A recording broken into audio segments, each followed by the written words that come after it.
Coach, for what opening remarks, please. I couldn't be happier. I didn't feel real good at halftime, but there's no one I respect more than Northern Iowa. We know those guys well. Knew they were going to come in here and be ready for us, and they certainly were. I thought they dictated about everything in the first half, and we had to switch some things up, do some different stuff. But our guys competed. They competed like crazy, and they just kept coming. We got great contributions, and Brenton Scott doing what he did from the offensive end, shooting threes. You know, we made a bunch of threes tonight. They didn't make them like they usually do. That's a strength of theirs, and I know we didn't get them on their best night, and we tried to get into their bench, you know, and that's why we extended our pressure a little bit in the second half. Not tried to get in their bench. We tried to wear them down more, and we did some different stuff though today. But just a great win over a very, very well-coached, good team. Questions? Greg, enlighten me. At the start of the second half, is there something more complicated than shots fell? I mean, you tell me. I mean, it looked like, you know, Brenton kept his confidence up as he always does, and shots fell. I mean, yeah, he's always going to have his confidence. Right. There's going to be no question. Todd, honestly, probably. You know, I don't think there's any. I'm not some big rah-rah guy. You've been around me enough. We basically go as a staff and we talk about what we need to do different on both ends of the floor. We tell it to the team and they listen. You know, we had to change some things up at both ends. I thought they completely dictated the pace, had us on our heels. We were standing around quite a bit. Moved the ball okay in the first half, but we just weren't quite playing at the pace that you need to against a good team like that. So we picked it up in the second half, and yeah, shots fall. We're, you know, making 12 threes, that's a bunch. Now I think we got good threes open. Arguably UNI's every bit as good a three-point shooting team as we are, if not better. So we're fortunate the ball went in for us. Defensively, UNI made their first shot of the second half, and then they went on the stretch where they missed about 4 or 5 trips in a row. Defense kind of feed that offense a little bit, give you some confidence to hit some shots? It does, and I think we're like a lot of teams, you know, if you get stops, you want to run. And I think we're pretty good when we run. And we give Everett Clemens and Devontae a lot of credit for getting it and pushing it out. Our guards get defensive rebounds. It really accelerates your fast break, and we got some transition baskets. So if you can get an easy basket or two against a team like this, then it's gold. And I thought we got some in transition, which really helped. And you know, once the ball goes in, it really helps too. It uplifts you. We made several in a row. When they pressed, we scored back-to-back times off of that. So the ball was bouncing our way in the second half and going in the basket a little bit more than it was for the Panthers. We've talked about Brenton a little bit on Saturday in regards to his lack of fear or lack of, you know, hesitation to shoot.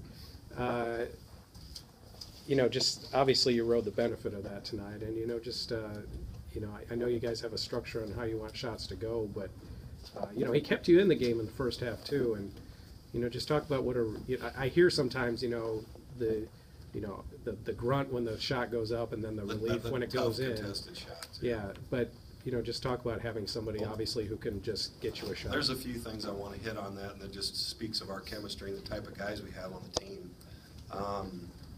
I was leaning towards not starting Brenton today and starting Everett, and Everett walked out of here after game day practice and said, "Coach, Brenton deserves a start." He goes, "I'm good coming off the bench.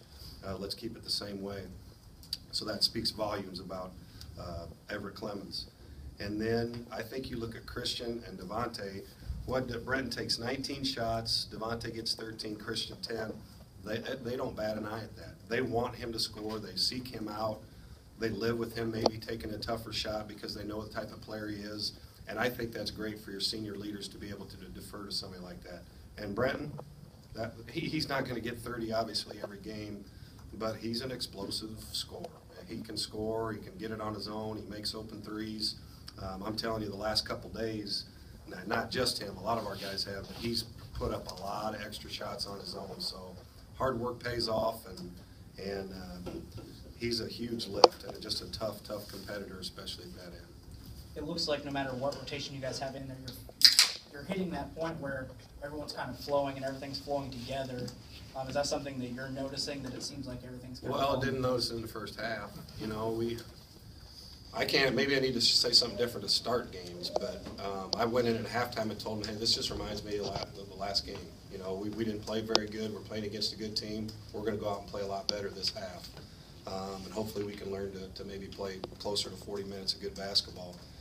But the guys keep fighting. You know, they're not going to give in. They share the basketball. They're competing. They know that we need to get stuff off our defense and dictate a little bit more than what we did in the first half. So at times we're pretty good. And as a team, we're still making mistakes that we'll keep getting better on and improving on.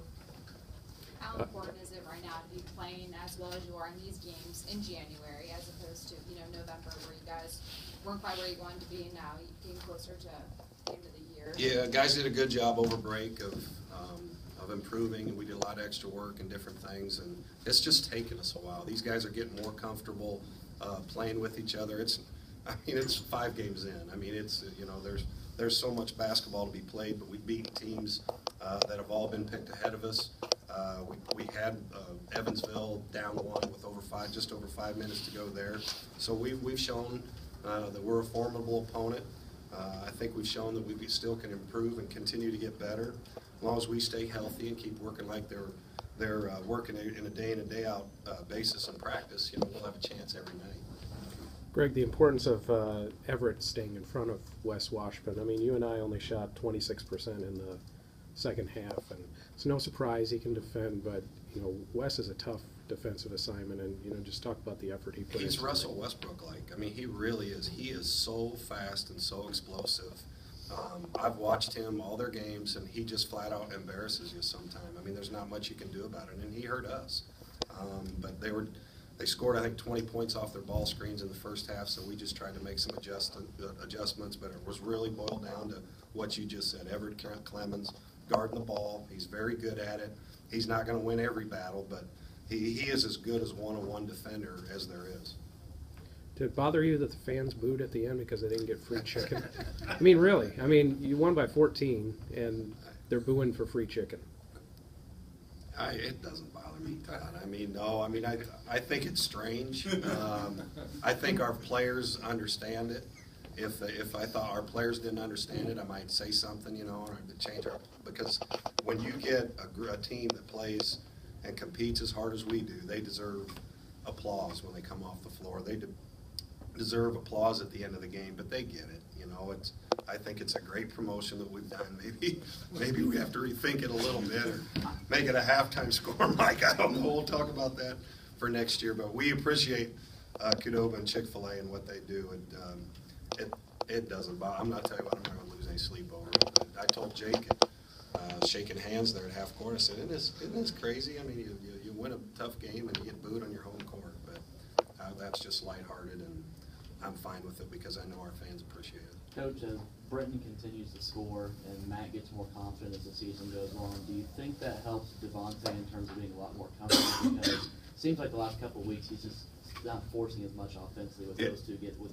It is, and I'm telling you, probably since we got back from the Virgin Islands, Devontae has tried to do what we're asking, and he defers.